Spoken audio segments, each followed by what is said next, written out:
दोस्तों दया पर हो चुका है बहुत ही बड़ा हमला, जिसमें दया जो है वो घायल हो चुके हैं और पूर्वी जो है वो शॉक में है और चाहती है कि इंस्पेक्टर दया को जल्द से जल्द अस्पताल ले जाया जाए ताकि उनकी जान बच सके। क्या है ये पूरा मामला, क्यों हुआ है दया पर हमला, इंस्पेक्टर पूर्वी क्या इंस्पेक्टर दया की जान बचा पाएगी, सब कुछ दोस्तों आपको इस वीडियो में पता चलेगा। तो वीडियो को अंत तक ज़रूर देखिएगा दोस्तों। लेकिन उससे पहले अगर आप भी CID शो देखना पसंद करते हैं तो इस वीडियो को दिल से लाइक कर दीजिए और चैनल पे अगर फर्स्ट टाइम आए हैं तो चैनल को सब्सक्राइब करके बेल आइकन यानी कि जो घंटी का बटन है उसे ज़रूर दबा लीजिए। दोस्तों CID के सीज़न 1 में इंस्पेक्टर दया यानी कि दयानंद शेट्टी की भूमिका जो है वो काफ़ी महत्वपूर्ण थी, काफ़ी इम्पोर्टेंट थी और उन्होंने काफ़ी सारे अच्छे एपिसोड्स भी हमें CID के सीज़न 1 में दिए थे।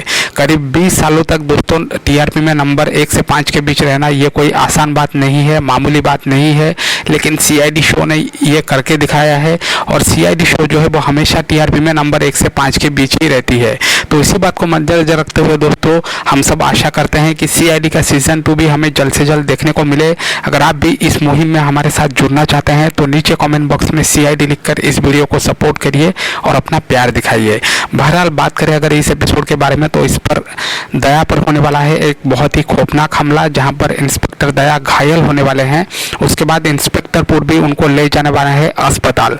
अस्पताल में क्या होता है, क्या इंस्पेक्टर दया की जान बच पाती है और इंस्पेक्टर दया पर किसने हमला किया है, ये दोस्तों मैं आपको बताऊंगा अगली वीडियो में, इस वीडियो का भाग 2 में, जिसमें मैं आपको रिवील करूंगा उस क्रिमिनल का नाम, उस गुनहगार का नाम जिसने दया की ये हालत की है। तो दोस्तों थोड़ा सा इंतजार कर लीजिए और अगर आप इसका दूसरा भाग देखना चाहते हैं तो कमेंट करके ज़रूर बताइएगा। धन्यवाद।